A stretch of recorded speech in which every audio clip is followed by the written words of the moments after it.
in 10 quotes. Now, we know he's one of the minor characters, but he is very interesting. There's loads and loads of interesting things you can say about the Fool. So let's get going and let's look at him and explore his character in these quotes. So, the Fool's name is ironic. There's nothing foolish about him. And he is one of those foils in the play. So, you have Edmund and Edgar, you have Goneril and Regan on one side, and then you have Cordelia on the other. You have the Fool and Lear. So Lear is the powerful man who's supposed to be wise, and the Fool is the weak man who's supposed to be, stupid. And yes, Lear is, in many ways, I was going to say idiotic is the wrong word, but Lear is a fool in many ways in what he does in the play, and the Fool shows insight and wisdom. And a lot of the quotes you're going to look at on the Fool, they indicate how, in terms of, again, appearance versus reality, he might sound like an idiot sometimes. He might sound like he's talking gibberish, but there's lots and lots and lots of sense into what he's saying. So let's go. Here he is in Act 1, and he says, "Why, this fellow has banished 2 of his daughters, and did deterred a blessing against his will. If thou willst to follow him, thou needs wear my coxcomb." Now that's him talking to Kent. He doesn't know it's Kent. He's talking to Kent, or in the guise of Caius, and he's saying, if you follow him, you're an idiot. The coxcomb is a hat, a type of hat that identified a fool. It was like a uniform, part of their uniform. And if you wore a coxcomb, then you were a fool. And what he's saying is, if you follow this Egypt, Lear, then you're an Egypt yourself. Now, the irony of that is that the Fool remains loyal to Lear throughout. So he knows that what Lear has done by breaking with his daughters is foolish, but he remains steadfast throughout. This fact he talks in riddles and what he says doesn't appear to make sense. That's part of his character. So banished 2 in his daughters. What he means is that by abdicating and then trying to retain power, he's creating this division between him and Goneril and Regan. And then the third, that's Cordelia. He did her a blessing against his will. In other words, by actually banishing her, by sending her off to France or allowing her to leave for France, he's done her a favour because the Fool knows what's coming. What's coming is conflict. So he's highly intelligent and highly insightful, even though what he says sounds nonsensical. In the same scene, Lear asks the Fool, "Are you calling me a fool? Dost thou call me fool, boy?" And the Fool's response is, somewhat cruel and cutting, but accurate.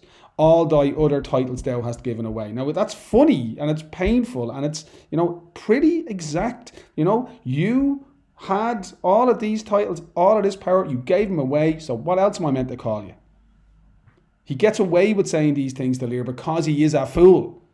And a fool's job is kind of like to mock or to make fun of powerful men. That was their kind of their courtly role. But he does, he says these things, and Lear understands the sting and truth of these words. He tells Lear, "Thou madest thy daughters thy mothers, for when thou gavest them the rod and puttest down thy own breeches." Breeches are trousers. The rod is an instrument of corporal punishment. There's an image there of the parent is supposed to, exercise their authority over the child, and what Lear has done is given his authority to his children. "Thou madest thy daughters thy mothers" is a great example of imagery in the play. It's a great example of juxtaposition and contrast. And again, it shows the Fool's, insight. He understands what Lear has done before Lear understands what he's done. And when Lear sees Goneril, in the end of Act 1, Scene 4, and he asks him why she has her frontlet on, why she's frowning so much, what's wrong with you? You seem to be in a bad mood all the time. The Fool says, "Thou wast a pretty fellow when thou hadst no need to care for her frowning."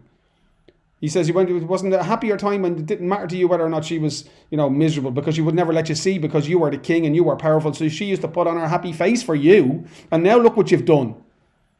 Now you've given her the power to be in a mood with you. Now you've given her authority over you. Now you've made yourself vulnerable. So he's trying to get through to Lear. He's trying to show Lear what he's done. He loves Lear and he knows Lear's in danger. And he's through these kind of ironic, sarcastic comments throughout the middle and the end of Act 1, he's trying to show Lear what he's done. He's trying to warn Lear about what he's done. And he tells him, in one of my favourite images from the play, "You shall see, thy other daughter will use thee kindly. For though she's as like this, as a crab is like an apple, yet I can tell what I can tell." And that's a great example, again, of nature imagery in the play. So this is spoken after, in Act 1, Scene 5, after Lear has broken with Goneril. He said, into her womb convey sterility, the terrible thing he said. And Lyra said, I'm going to go to Regan, and when she hears what you've done to me, with her nails she'll flay thy wolvish visage, she'll rip your feckin' skin off your face. Lyra believes that Regan will be outraged when she hears what how Goneril has treated him. But the fool knows the truth. And the fool knows that the other daughter, Regan, when he says, will use thee kindly, he's being ironic. What he's saying is, you're going to get the same treatment from Regan. And you might think that these two are really different, because a crab and an apple are very different things. But I can tell what I can tell. And what he means is, there is such a thing as a crab apple. A crab apple is like another term for like a cooking apple. And what he's saying in that image is, you think that Goneril and Regan are different, but I'm telling you they're the same. Highly intelligent, highly insightful, brilliant use of imagery, fantastic moment in the play.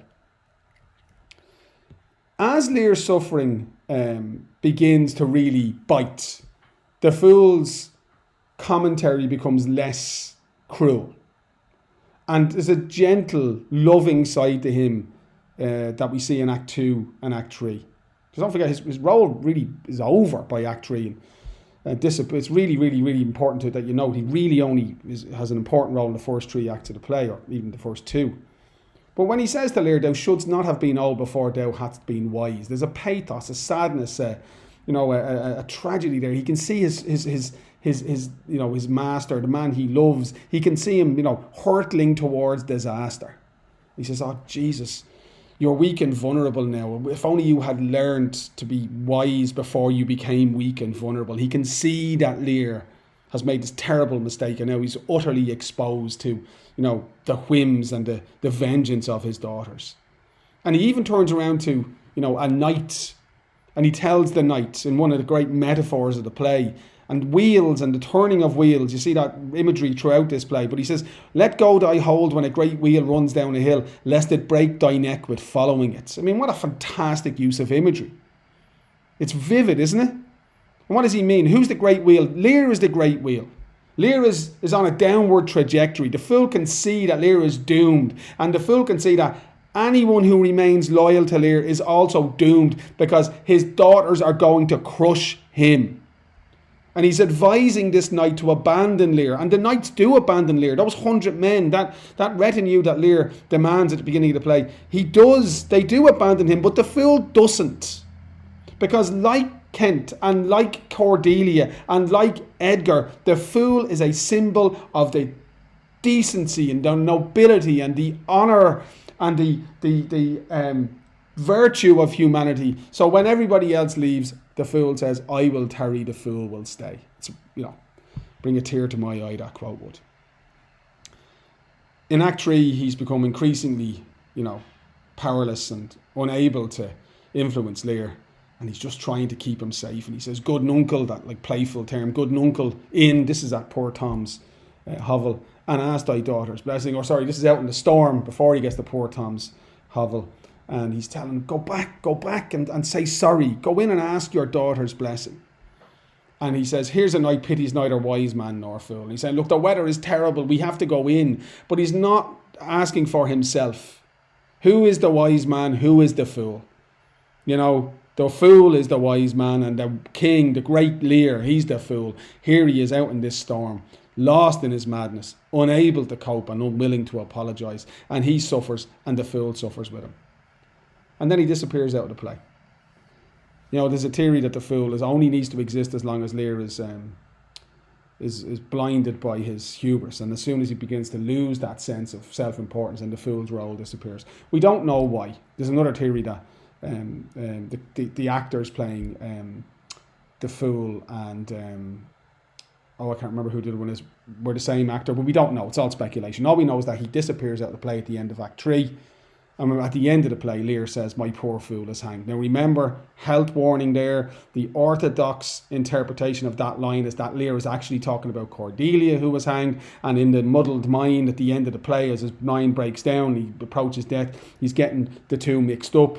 But while we know, he says the fool is hanged. So what we have to presume is that somehow in the terrible events following the abdication, the fool was killed.